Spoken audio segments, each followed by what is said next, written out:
আমি করব জ্যান্ত তেলাপিয়া মাছ, আর 3টে চারাপোনা মাছ, তেলাপিয়া মাছ জ্যান্ত একদম দিয়ে আম আলু দিয়ে ঝোল করব, মানে ঝোল মাখা। এটা হচ্ছে গরমের খাবার, গরমের দিনে খুব ভালো খাবার। এটা করার জন্য আমার লাগবে হচ্ছে, এখানে আছে জিরে আর 4টে পাকা কাঁচা লঙ্কা বাটা, অল্প জিরে মানে 4 চামচি, 1.5 চামচি হালকা সমান 1.5 চামচি, আর নিয়েছি হলুদ, গোটা জিরে আর নুন। এই উপকরণ লাগবে হচ্ছে আমার এই টক মাছ করতে। টক বলতে কি রে, মাছটা টক হবে না, এটা করার পর বলছি। এখন আমি করব, গ্যাসটা ধরিয়ে নেব। গ্যাসটা ধরিয়ে নিলাম, এবার বসাবো কড়াইটা বসিয়ে নিলাম। কড়াইটা গরম হয়ে গেছে, এবার দেবো তেল মাছ ভাজার জন্য। তেলটা গরম হবে,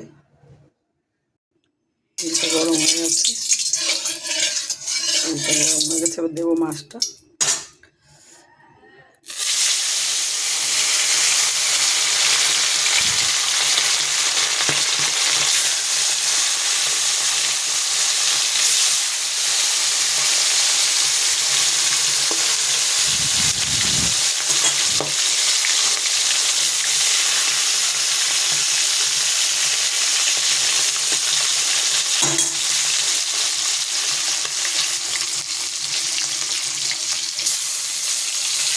মাছটা দিয়ে দিলাম, মাছটা ভাজা হোক, মাছটা উল্টিয়ে দেবো।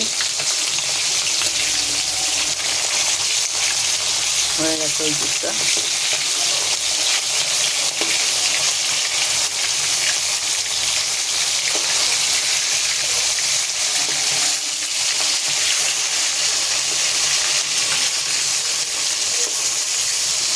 মাছটা আমি একবারই দিয়ে নিলাম, যেহেতু কম মাছ, একদম একবারই এরকম লাল একটু ভাজা হবে মাছ, এরকম ভাজা।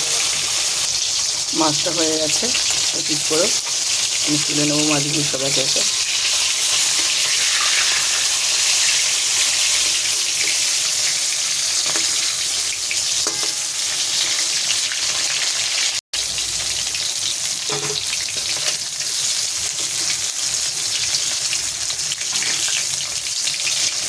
মাছটা এখন লাল লাল করে ভেজে নিতে হবে সেটা।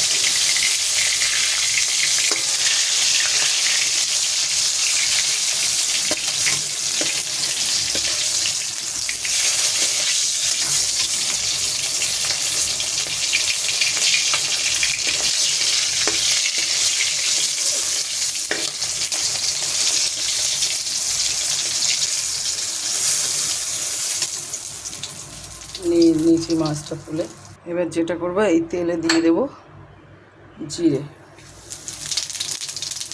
একটু ভালো করে লাল করে ভাজা হবে। তারপর দিয়ে দেবো আলুটা,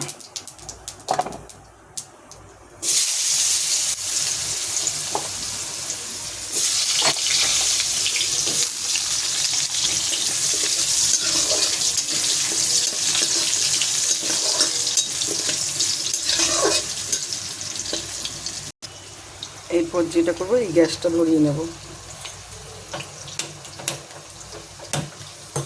এখানে একটা বাটি বসাবো, বাটিতে জল দেব,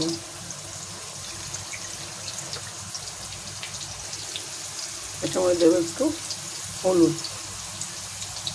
আর নুন অল্প। একটু জলটা গরম হোক, এবার আমি আলুটা নাড়াচাড়া করবো।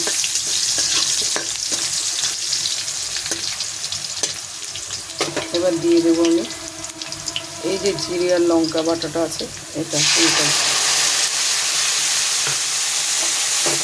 দিয়ে দেবো।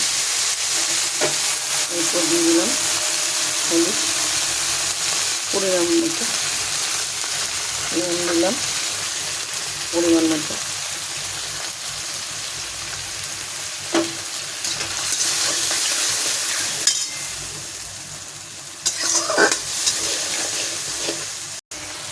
জলটা গরম হয়ে এসছে। এবারে এর মধ্যে দেবো এই আমটা, আমটা একটু আমি সিদ্ধ করে নেব।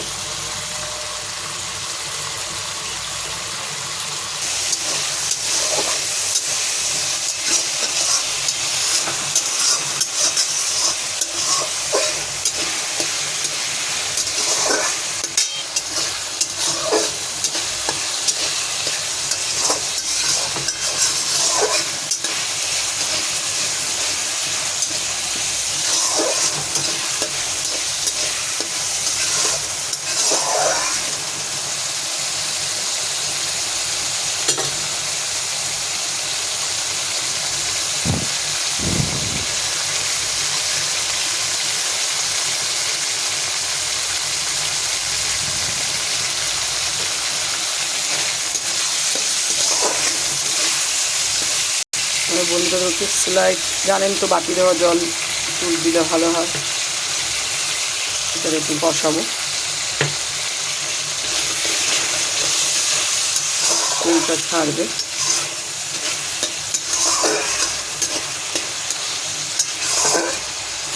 আমটা সিদ্ধ হয়ে গেছে, গ্যাসটা অফ করে দিলাম। আমটা বেরিয়ে গেছে।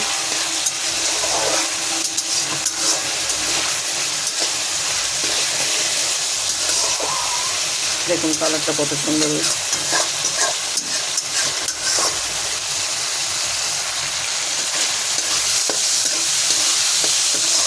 এবার বন্ধুরা আমি দিয়ে দেবো জল।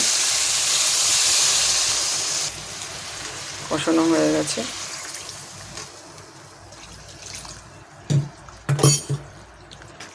এবার পাতলা ঝোল হবে না, মোটামুটি অল্প, বেশি একবার টালটালা ঝোল হবে না।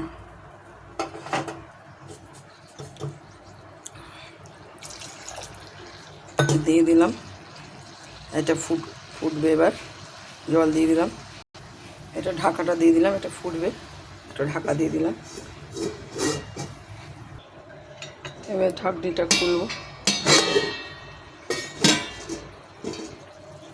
দেখুন ফুটে গেছে, এটা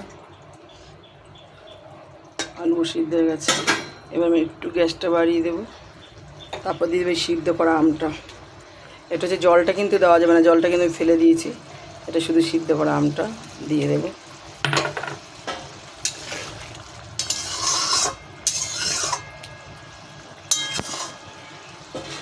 সিদ্ধ করা আমটা দিয়ে একটু ফুটবে। এরপর দেবো মাছটা আমি নিয়ে নিলাম। একে একে মাছগুলো দিয়ে দেবো। আপনারা ভাবছেন খুব টক হবে, কোনো টক হবে না। অ্যাকচুয়ালি তো আমটা সিদ্ধ করে দিলে অত টক হবে না। এই আমটা আবার তুলে রাখতে হবে, বলে দিচ্ছি সব একে একে। এই যে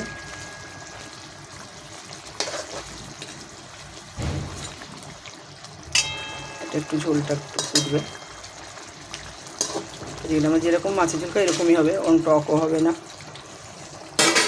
একটু ফুটুক। দেখুন আমার মাছের ঝোলটা হয়ে গেছে। এবার আমি যেটা গ্যাসটা অফ করে দিলাম, দিয়ে আমি এই আমগুলি একে একে তুলে রাখবো বাটিতে।